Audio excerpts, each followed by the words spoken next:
आप लोग को ना भुजा पहचानने में परेशानी होता है अभी भी, कि कौन सा भुजा कर्ण होगा, कौन सा भुजा लंब होगा और कौन सा भुजा आधार होगा। तो देखिए हम 2-3 बात बताते हैं, सिर्फ उसको याद रखना है। देखिए पहले आपके सामने हम 2 त्रिभुज बनाते हैं, ठीक है।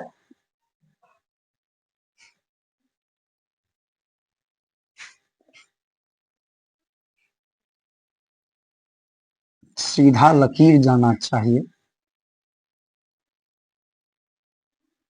चलिए आइए, अब इस त्रिभुज का आप कुछ भी नामकरण कर दीजिए, ए बी सी डी जो करना है कर दीजिए। तो हम यहाँ पर ए मान लेते हैं, यहाँ पर बी मान लेते हैं, इसको सी, यहाँ पर भी ए बी और सी मान लिए, है ना।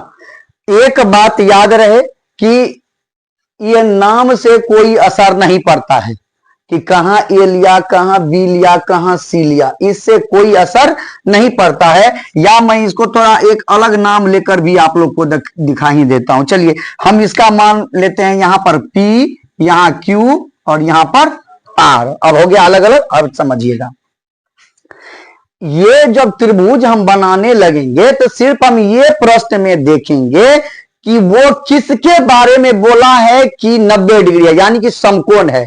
अब वो ए के बारे में बोला है समकोण है, या बी के बारे में बोला है समकोण है, या सी के बारे में। अभी जो हम लिए हैं इसमें मेरा बी कोण समकोण है।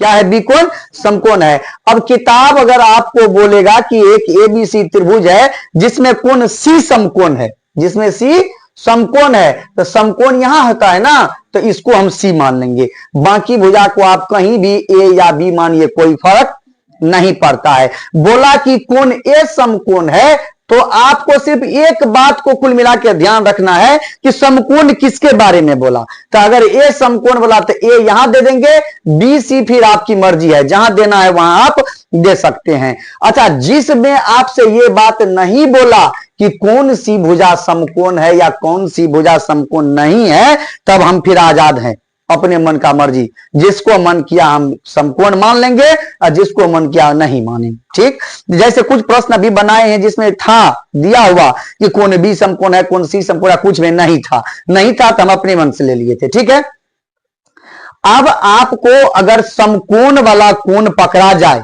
कि एक समकोण है या बी समकोण है या सी समकोण है, तो बस इतना ही आपके लिए काफी है लंब कर्ण आधार पहचानने के लिए। जिसके बारे में बोला है कि समकोण है उसको यहां पर लिख दिए। हम माने हैं कि इसमें बी समकोण है। क्या समकोण है? बी समकोण है, तो बी के ठीक सामने जो है वो कर्ण होगा। अब बोलिए क्यों? इसका भी एक राज है। क्या राज है? कि अगर त्रिभुज, सीधा पहले एक बात है, त्रिभुज के तीनों कोणों का योग कितना? 180 डिग्री। 180। आप त्रिभुज का गुण जब पढ़ रहे थे पिछले चैप्टर में, त्रिभुज अध्याय जब हम लोग पढ़े तो उसमें क्या पढ़े थे कि कोण का मान बड़ा तो भुजा भी बड़ा, कोण का मान बड़ा तो उसके सामने की भुजा भी बड़ा होगा। ये नियम होता है। तो बताइए, अगर 180 डिग्री का पूरा त्रिभुज और 90 गो इक्के गो कोण, 180 में पूरा और 90 में इक्केटा, तो अब दो गो बचा ना कोण, तो दूटा कोण जोड़ के कितना होगा? 90। अगर इसको हम दो भाग में बांटेंगे, ऐसा नहीं बोल रहे हैं कि बराबरे बराबर बांटिए, अलगो अलग बांटेंगे। अगर सबसे कम बांटेंगे तो एगो एक कते होगा 89 और एगो कितना होगा? एक 89 भी है तो 90 से छोटा है ना। इसका क्या मतलब हुआ कि 90 वाला भुजा जो है वो सबसे बड़ा होगा, क्योंकि 90 वाला कोण भी क्या है? सबसे बड़ा है। कोण सबसे बड़ा है। अगर कितना भी छोटा में दो टुकड़ा में हम बांटे हैं तो एगो 89 एगो एक 90 से अभी भी छोटा ही है। तो कुल मिला के समझना यह है कि अगर एक 90 ले लिए तो दूसरा कोण छोटा होगा, दोनों छोटा होगा तो 90 वाले के सामने के भुजा से भी छोटा होगा। यह समझाने का मतलब यह था कि आप त्रिभुज के बारे में एक बात पढ़ चुके हैं कि त्रिभुज की सबसे बड़ी भुजा को कर्ण कहते हैं। त्रिभुज की सबसे बड़ी भुजा को कर्ण कहते हैं। तो ये कोण क्यों होता है? क्योंकि उसका कोण बड़ा होता है, इसीलिए उसका भुजा भी बड़ा होता है। चलिए ये हो गया। तो एगो भुजा, अब इस भुजा का काम खत्म है। इस भुजा को पहचान लिए कि ये कर्ण हो गया, तो इसका काम क्या हो गया? खत्म हो गया। अब हमारे पास दूगो भुजा है और नाम भी दूगो बचा हुआ है। एगो लंब नाम है एको को, एगो का नाम आधार है। ये दोनों को पकड़ना है। ठीक है, पकड़ेंगे। अब प्रश्न में यह देखना है कि ये तो बी समकोण था तो था, हम थीटा किस कोण पर मान रहे हैं? अभी अभी अभी इसके मुंह से निकल गया सी, तो हम भी मान लेते हैं सी थीटा है। सी क्या है? थीटा है। तो अब इस भुजा का तो चर्चा नहीं है, इसका तो काम खत्म है, तो सी वाले का चर्चा है। अब मैंने ए बी भुजा एगो बीसी भुजा बच गया, तो जिसको कोण पकड़े हैं आप उसके सामने पहले चले जाइए। जिसको पकड़े हैं थीटा उसके सामने चले जाइए, और उसके सामने की भुजा को हम लोग लंब कहते हैं। तो ये क्या हो गया? लंब। वैसे भी दूगो भुजा पकड़ा गया ना, तो तीसरा बच गया, तो तीसरा को हम लोग क्या लिख देंगे? आधार। और इसको पहचानने का तरीका तो सिखाए हैं, और फिर से बोल रहे हैं कि थीटा के सटे हुए भुजा को हम लोग आधार कहते हैं। थीटा से अब मौन में चल रहा हुआ सर, थीटा से तो दूगो भुजा सटा है, एगो ई भी एगो ई भी, तो दूगो सटल तो है, लेकिन इसको तो पहले पकड़ लिए हैं, ये तो भिन्न हो गया है, इसको अलग कर दिए, तो अब एक न बचा, ये हो गया आधार। अब चलिए हम इस पर आते हैं। इस पर क्या करेंगे? पूजा बोली थी कि इस बार हम सी को थीटा लेते हैं। अब हम आप लोग के तरफ से चलते हैं, हम इसको थीटा मान लेते हैं, पी को। अब उल्टा लग रहा है, ये तो समकोण है ही, है ना।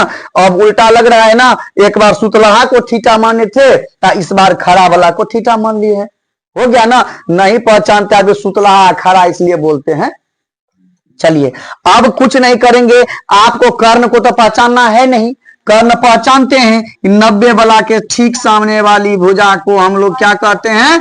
कर्ण कहते हैं। तो इस भुजा का काम फिर से खत्म, है ना। अब क्या बचा? आपके पास फिर से बचा है दूगो भुजा, एगो नाम भी दूगो, तो चुनिए। अब क्या बोले थे? जैसे ही आप थीटा पकड़िए उसके सामने में चले जाइए, ये क्या हो जाएगा? लंब। और सटे हुए भुजा को क्या कहेंगे? आधार। हम जब पहला दिन बेसिक क्लास पढ़ा रहे थे आपको तभी बोले थे कि लंब और आधार ऐसा नहीं है कि जो खड़ा रहेगा तो वो लंबे हो जाएगा, वो लंब तब होगा जब बोलेगा, और नहीं तो थीटा के आधार पर लंब और आधार बदलते रहता है, केवल कर्ण फिक्स है। केवल क्या है?